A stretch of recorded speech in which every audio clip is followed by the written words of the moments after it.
Hi, everyone. I'm here with my friend Al Fadi, and we've just recorded a lot of shows about arguments for Islam. And I was with you on a show years ago that we recorded over Skype, but I've never seen your testimony. And I know that you're a former Muslim, that you grew up in Saudi Arabia.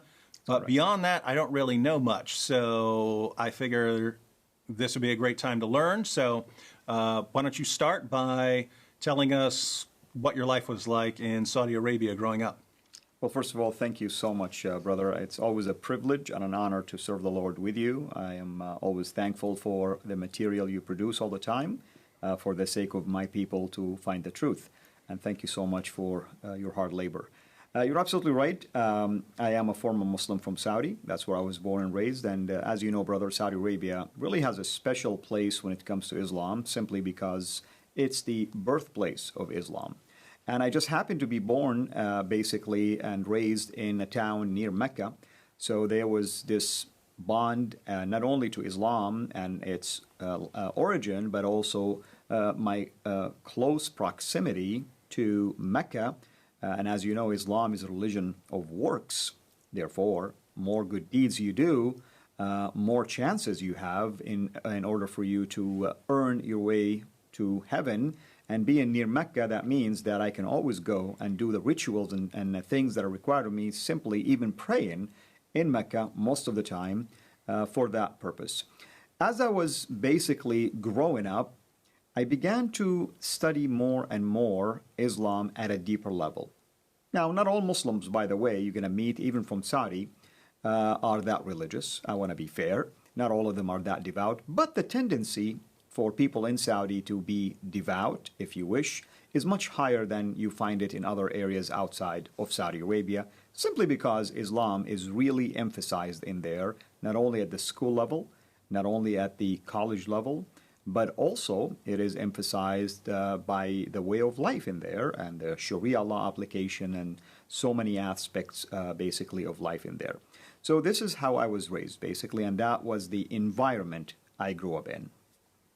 And obviously something changed at some point. So, and you're here. So I know, even without you telling me, that a couple of things changed.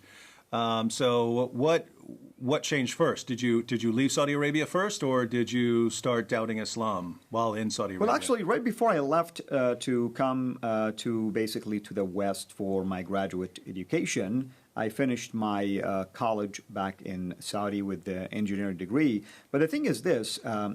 Almost before that happened, during my high school years, I was fascinated with the idea of jihad to the point that I was even seriously considering going to Afghanistan when the Soviets invaded Afghanistan. And it was people like Osama bin Laden who left, and many of the young Saudi men left also as well. And therefore, I was fascinated with this idea of not just fighting, but dying as a martyr for all these rewards that I was reading about when it comes to the rewards for martyrdom. But by the grace of God, I was basically prevented from doing so, and I finished my college. And then I came to the West, and as you know, Muslims are raised to believe that all of the Western Hemisphere basically is Christian, maybe with the exception to few that might be Jews, but technically speaking, you are born into a religion called Christianity. And this religion happened to be the one right before Islam. Therefore, it's canceled, it's obsolete. But at the same time, Christians who live in the West, they're immoral. Why? Because their Bible has been corrupted, and evidenced by the fact that they have nightclubs, have bars, and you watch, movies, and you assume that this is the culture at large as a result of this. So I came to the West with that mindset. But it's almost like within the first month, believe it or not, I just struggled with the use of idioms, and that led me into basically getting connected through some of the campus ministries with a family that was a born-again believer. That was the first time I've ever heard of such a thing when we were having this spiritual discussions. And it was through that process that my mind began to shift into basically willingness and also just the desire to learn more about this Christianity that I knew nothing about. Initially, my intent was to convert people to Islam. I didn't really want to learn about it for the sake of leaving Islam, but that's how the process began. Wait, so you got involved with Christians because you're trying to work on your English speaking abilities? My English, exactly. Oh, wow, that's interesting. So, how did you come to doubt Islam? Because most Christians that you would ever run into generally know very little about Islam. So I doubt they would have been presenting criticisms of Islam. So how did you come to doubt Islam? That is true. It's after a few months of my encounter with this family, I ended up changing my major. I moved from that place where I was to another place. And I severed my relationship with the family, never bothered to reconnect with them. Graduated, got a job offer. And it was years later I met more people, and specifically another family. And it was when I began to engage them in discussions about my faith, Islam. In other words, I was inviting them to accept Islam. That's when they began to push back gently, asking me for proof when I said the Bible is corrupt. Asking me for proof when I made claims that Jesus wasn't crucified, and at the same time sharing back with me what does the Bible say, what other evidence there are available, and asking me also to reason about certain facts and things of that nature. In other words, they were really countering my arguments with ways to force me to examine and think about the claims that I'm making. And in this case, I began to discover slowly and gradually that I'm making really big claims that I cannot back up. And it was through this process, that was a long process. It took almost 12 years for it because I was definitely an apologetic at heart. I had this zeal for Islam. And of course, I wanted to prove that I was right. But of course, by God's grace, through this pushback, I began to slowly to doubt Islam until I got to a point where I definitely discovered that either I'm living a big lie or I know nothing about Islam, at least the way I learned it. And that was the turning point, basically. And so what happened after that? I got invited to go to a church a couple of times, and I refused to do so, for obvious reasons. Muslims, of course, don't like to go to churches anyway. And one of it is they're afraid that they'll be seen by others. Sometimes they think God is going to punish them, and so on and so forth. I spent about a year and a half, give or take, basically in, I call it spiritual vacation. I wasn't fasting, I wasn't praying, I wasn't doing anything. So I felt guilty, Remember, I'm religious most of my life. You don't do any of these rituals, all of a sudden you feel like there's something missing here. You're wired to be religious, but at the same time, I felt also a heavy burden almost like lifted off my shoulder. So I was really in this middle stage. Do I really go back to being religious, or why am I feeling relieved at least? And it was during that phase when I agreed finally to go to that church. And when I attended the church, I began to hear the gospel being preached from the Gospel of John, from the pulpit. And all of a sudden, the things that I heard from that very first family 12 years earlier, and the other family, and others in between, somehow began to make more sense. Mm-hmm. The story almost began to make sense, perfect sense, actually. All of that, of course, led me to begin to question myself at a deeper level. Obviously, the Holy Spirit was convicting me already. And as a result of this, really, I felt like at some point, I'm going to have to make a decision. And then September 11 happened at the same time. And obviously, being a devout Muslim, I understood perfectly why these hijackers did what they did, of course. It's their ticket to heaven. That's the way they were thinking about it. At some point in my life, I wanted to die as a martyr. But the devastation of that act was being laid out before my eyes. And I began to see what I myself could have done as well years earlier to others, innocent people, innocent lives. And I began to really ask myself, why would God allow for things like this to happen for the purpose of few just to go to heaven? If he is really a God that I thought to be the God of peace, and my religion is a religion of peace, And to top that, that very weekend, I attended the same church, and they preached from the Gospel of Matthew about loving your enemies and praying for those who persecuted you. And that was a very powerful passage because I reminded myself that if the God of the Bible is the God of the Quran, then something drastically happened to this God, that he changed his mind about loving your enemies 600 years before the coming of Muhammad, and all of a sudden now it is a command to hate and fight them. We have to back up a second because I'm a little confused. Because on the one hand, you seem like you understand that Islam promotes jihad and martyrdom. But on the other hand, you were saying that Islam is a religion of peace. So is it something like the jihad is right because you're ultimately striving for peace and the good of the Islamic community or something? Like I can imagine if you're the fighting in Afghanistan that right. These are Russian invaders and so you're martyring right. yourself to stop the invaders or something like that. No, that's a very good question. Before I reached that point of confusion, of course, certainly I would look at Islam as a religion of peace from a different perspective. Religion of peace in terms of spreading Islam, and that will be the only way to enforce peace. But then when I began to doubt Islam, I was touched now by what I've seen, and that really was the struggle that I faced.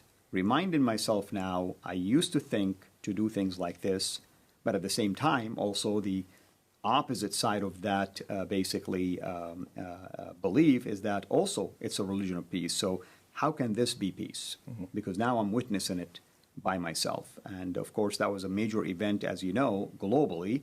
And that was a turning point, of course, in terms of people understanding about Islam and its teaching in relationship to jihad. And I've already been heard hearing the gospel, and obviously the Holy Spirit was doing his work already and convicting me. So it's the softness inside of me that allow me to, for the first time, to begin to examine things that in the past I accepted, but now it looked totally different to me. And so what was the sort of last straw? The last straw was certainly, it was very important for me to hear that passage being preached. I continued to come to that church for probably another 2 months or so, but a couple of times during those services, they would call people to the altar, of course, and if they want to accept Christ. I almost felt one time tempted to do this. I didn't know what was forcing me to think that way, but I kept denying my internal, basically, desires to follow along. But it came to a point where I really wasn't able at all to keep resisting. In fact, it was coupled also by seeing some sort of a dream.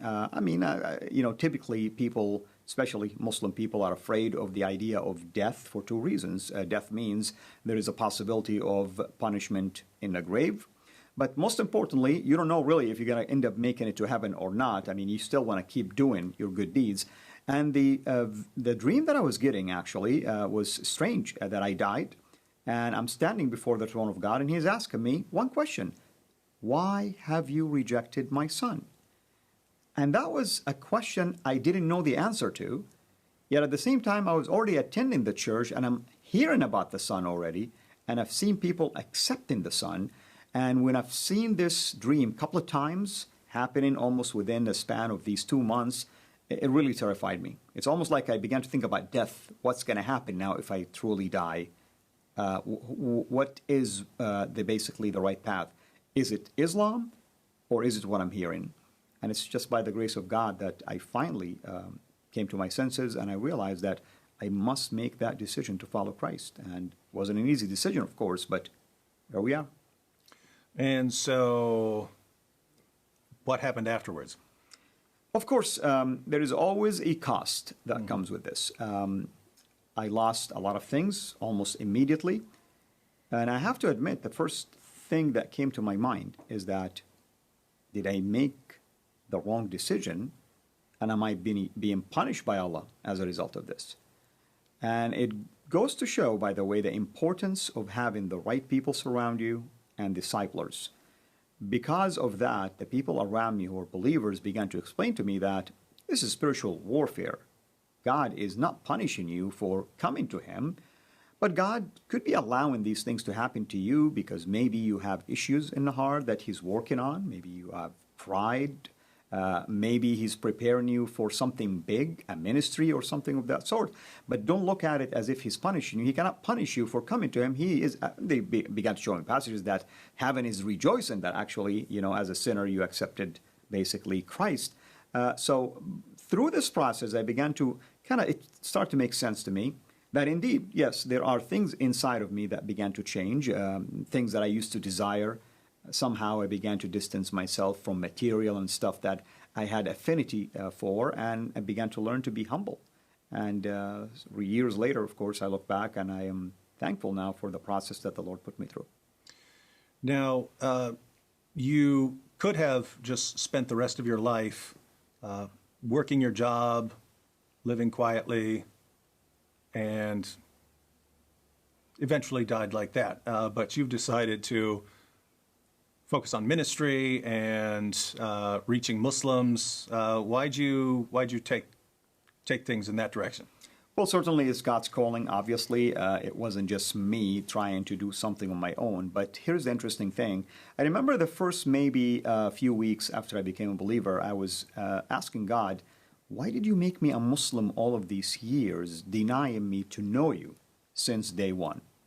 Of course, little that I knew that the Lord actually had a ministry for me, and all of these years are not a waste because of my upbringing as a Muslim from Saudi Arabia, learning the Quran, learning tafsir, learning all the traditions that basically the Prophet taught and his biography, and almost learning it from the top-notch Islamist, gave me that authority when the day came for me to step into ministry.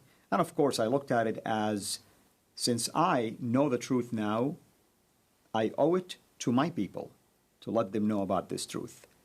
And it's amazing how God began to surround me by godly men and women who began to serve me, began to disciple me, began to work on me. Our dear brother Sam Shamoun was one of them. And watching sometimes your videos with him and others that were other parts of my discipleship process. And of course, the Lord brought me into contacts with others where media door opened up for me, and I began to see the significance really of utilizing media to the glory of God if we use it wisely. Because I cannot multiply myself, you cannot multiply yourself, but the message could be spread to millions upon millions of Muslims. And that's really how I began to get involved with ministry that grew from just one-on-one to teaching at Sunday schools to teaching seminars, and all of a sudden get involved with satellite TV, and now my own, of course, website, videos, radio show, and the likes, basically. One last question. You mentioned a situation where you saw the 9/11 attacks and decided to rethink things more carefully. I know there are lots of Muslims in the world today who are in that situation because they've seen a lot more than just 9/11. They're seeing what people are doing in the name of Allah around the world. Even right now during Ramadan, they're seeing the constant bombings, the suicide attacks, and so on. And many of them still believe in Islam, but this can become a time of reflection for them, time to think to themselves, is this religion true? Is all of this based on Islam, and is Islam true? And for those Muslims who might be ready to think about this for themselves for the first time, instead of just believing what's been passed down to them, what would you say to them? What I would say is this. They are certainly fortunate today because in my days we didn't have Google, we didn't have internet, at least as powerful as we have today. Things have developed ever since. Of course, Google came into the equation later in my search, of course. They have access to many, basically, resources online at the privacy of their own home and places. I encourage them to go and examine all evidence available related not only just to Christ and the Bible, but also examine the falsehood, I should say, and the teachings of Islam, in contrast to the teaching of the Bible and Christ, and ask themselves this question: what they are witnessing firsthand right now, whether at least themselves, their immediate family, friends, or maybe just what they're watching globally taking place, unfolding right before our eyes, does that make sense? That a religion that everyone think is a religion of peace would cause such chaos globally, and since September 11, this chaos continues to intensify to where we are today. Almost every region in the world has been impacted by it. Can truly the God who revealed Islam to be the religion of peace be the same God who is also causing all of this chaos? You see, you cannot pick and choose what the Quran teaches or what the Prophet teaches, because ISIS can justify their actions just like people who wants to claim that Islam is a religion of peace can justify their actions. So one side has to be right and one side has to be wrong. And the fact that you have contradictions from within, this should cause them to examine Islam at a deeper level, utilizing all of these resources that are available for them, which I did not have in my days. Well, thank you, brother. And to everyone out there who would like to learn more, you can look at the links in the description box. That'll take you to Al-Fadi's YouTube channel, to many more videos by him, and to more details about his background and story. And look forward to hearing much more from you in the future.